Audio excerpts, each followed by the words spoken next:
তছরূপ থেকে স্কুল উন্নয়ন তহবিলের অর্থ আত্মসাতের অভিযোগ। আর সেই অভিযোগকে ঘিরে স্কুলের প্রধান শিক্ষককে ঘিরে নজিরবিহীন বিক্ষোভ। স্কুলের গেটের বাইরে চেয়ারে বসিয়ে প্রধান শিক্ষককে লক্ষ্য করে ছোড়া হলো ডিম, মাথায় মাখানো হলো গোবর। ঘটনাকে কেন্দ্র করে তীব্র উত্তেজনা ছড়ালো বাঁকুড়ার বাঁকি সেন্দ্রা হাই স্কুলে। অভিযোগ উঠেছে, স্কুলের প্রধান শিক্ষক সাধন চন্দ্র পাল নাকি দীর্ঘদিন ধরেই মিড ডে মিলের টাকা তছরূপ করছেন এবং স্কুল উন্নয়ন তহবিলের অর্থ আত্মসাৎ করেছেন। এর আগেও একাধিকবার প্রধান শিক্ষককে ঘেরাও করে বিক্ষোভও দেখানো হয়েছিল। অভিযোগের ভিত্তিতে তদন্ত শুরু করেছিল স্কুল শিক্ষা দপ্তর। এরই মধ্যে এদিন স্কুলে পৌঁছন প্রধান শিক্ষক সাধন চন্দ্র পাল। সেই মুহূর্তে তাকে স্কুলের ভিতর থেকে বের করে আনেন উত্তেজিত গ্রামবাসীরা। রীতিমতো টানা হেঁচড়া করতে করতে বাইরে বের করে এনে বৃষ্টির মধ্যে স্কুলের মেইন গেটের বাইরের চেয়ারে বসিয়ে চলে তুমুল হেনস্থা। শুরু হয় চোর চোর স্লোগান। এরপরে প্রধান শিক্ষকের মাথায় ডিম মারা হয়, পাশাপাশি তাঁর মাথায় গোবর মাখিয়ে দেওয়া হয় বলে অভিযোগ। ঘটনার খবর পেয়ে স্কুলে পৌঁছয় বাঁকুড়া সদর থানার পুলিশ। পরিস্থিতি সামাল দেওয়ার চেষ্টা করেন তাঁরা। মূলত গ্রামবাসীদের কি অভিযোগ শুনুন তাঁদের মুখ থেকেই। আজকে হেডমাস্টারকে বাইরে বার করেছে এই জন্য যে হেডমাস্টার একটি কি বলবো ন্যাশনাল না ইন্টারন্যাশনাল চোর। ওকে ও এই স্কুলের 27 লক্ষ টাকা মেরে আমাদেরকে প্রতিশ্রুতি দিল, তখন বলছে 3 লক্ষ টাকা দেবো। আজকে বলছে না তদন্ত হচ্ছে, কোনো টাকা দেবো না। 3 লক্ষ টাকা যখন আমরা বললাম তখন তো উনি চোর হয়ে গেল। আরে স্কুল ডেভেলপমেন্ট ফান্ড থেকে মেরেছে, মিড ডে মিলের টাকা মেরেছে, মিড ডে মিল। তারপরে আপনার বাচ্চারা যেটা যখন ভর্তি হয় সেখান থেকে কাটমানি খাচ্ছে, চালের টাকা মারছে, ডিমের টাকা মারছে, প্রস্তুত টাকা মারছে, প্রস্তুত জায়গাতে মশলা খাওয়াচ্ছে। আমরা এলাকাবাসীকে, আমরা প্রাক্তন স্টুডেন্ট এই স্কুলের, আমরা এই বাকি সেন্টার হাই স্কুল অনেক ভালো, এখানে যে গার্জেনরা আছে অনেক ভালো, উনার গায়ে হাত দেয় নাই, ঠিক আছে। উনাকে এখনো মারধর করা হয় না, শুধু ডিম থেরাপি হচ্ছে, ঠিক আছে। যদিও সমস্ত অভিযোগ অস্বীকার করেছেন অভিযুক্ত প্রধান শিক্ষক সাধন চন্দ্র পাল। তাঁর দাবি, তদন্তে তাঁর বিরুদ্ধে ওঠা অভিযোগ মিথ্যা প্রমাণিত হয়েছে। তারপরেও টাকা আদায়ের উদ্দেশ্যে তাঁকে মানসিক ও শারীরিকভাবে হেনস্থা করা হয়েছে।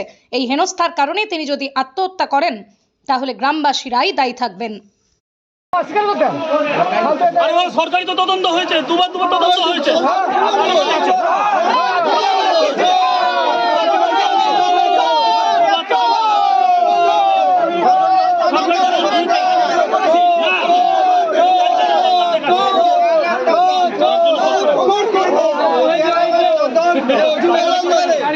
স্কুলের ছাত্ররা কি যেই ব্যাগ দেবো নাকি?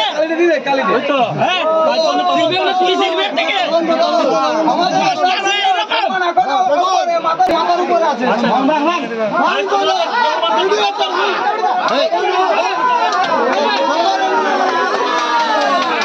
আচ্ছা, দেখতে পাচ্ছেন তো আপনারা, দেখতে পাচ্ছেন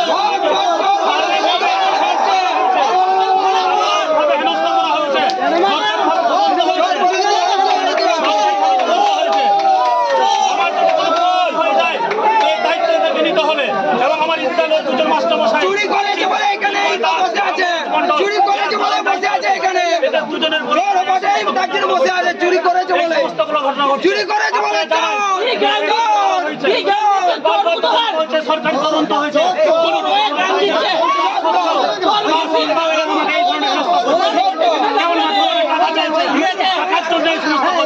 বারবার ওরা আমার কাছ থেকে টাকা চাইছে।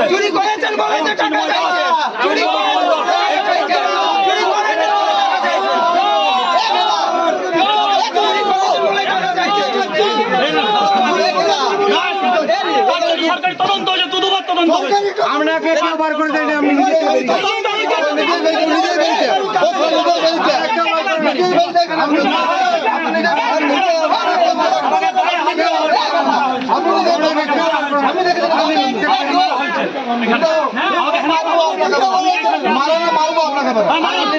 মারবো